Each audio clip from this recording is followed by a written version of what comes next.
the Russian piano, Rachmaninoff, Scriabin, Prokofiev, Stravinsky. It has that soul. It has that unmistakable Russian soul. Melancholy, mysticism, ecstasy, vitality. It's emotional and philosophical.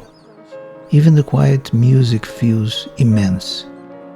There is a restless energy, always reaching beyond the instrument, using it to unlock something metaphysical. They use irregular rhythms, complex movements, constant shifts in tempo, rubato, asymmetry, all with precise motion.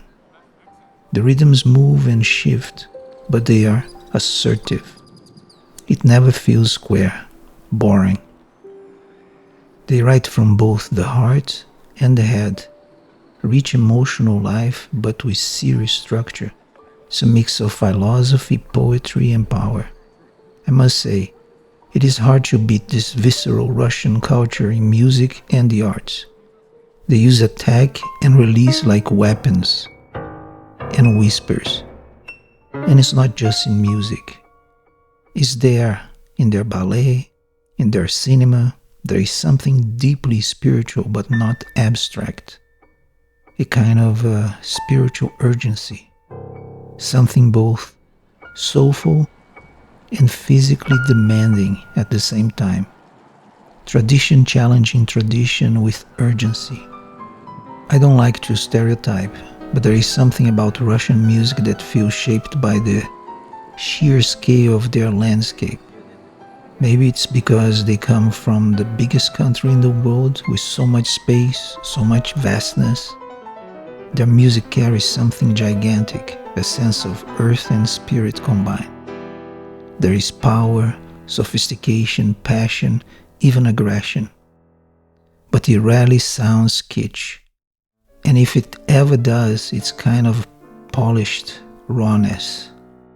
But rarely sounds shallow, always reaching inward. Even when you hear Russian orchestras, there is something different. Yes, they are polished, but the music doesn't stay on the surface. It digs deeper. Maybe that has to do with the connection to religion, to tradition, to the values they grew up around. Their art doesn't feel like it's chasing status or commerce. It feels like a spiritual journey, not a materialistic one. You get the sense that the artist is in a battle to stay an artist, to hold on to integrity, and it feels like they would rather die for it than sell out or give in. They also use the piano as a percussion instrument, which is what fundamentally is. In the orchestra, the piano belongs to the percussion family, a string instrument hit by hammers, and the Russians don't just use it as a romantic lyrical voice. They strike it with full physicality. It's a workout. By the end of the piece, the performer has lost 5 kilos. Their music speaks to something timeless, struggle, beauty, and the human soul at full force, seeking something divine.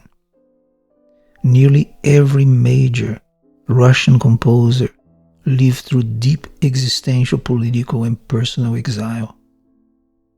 Rachmaninoff fled Russia after the 1917 revolution, lived in exile in the Western Europe.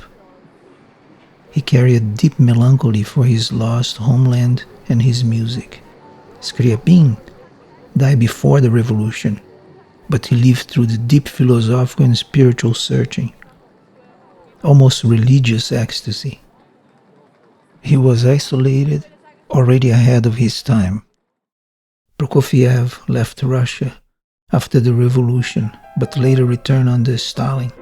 He faced censorship, artistic restriction, and died on the same day as Stalin. Stravinsky lived in permanent exile after the revolution. His exile shaped both his worldview and his music. Medtner left Russia as well, resisted modernism, struggled for recognition in exile.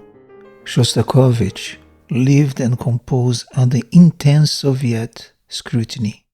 He was denounced more than once by Stalin's regime, forced to write under threat. His music often encoded deep ironies and hidden resistance. So what shapes a great artist? Comfort or struggle? That's the question for you, my friends. None of the music in this film is by the composers mentioned.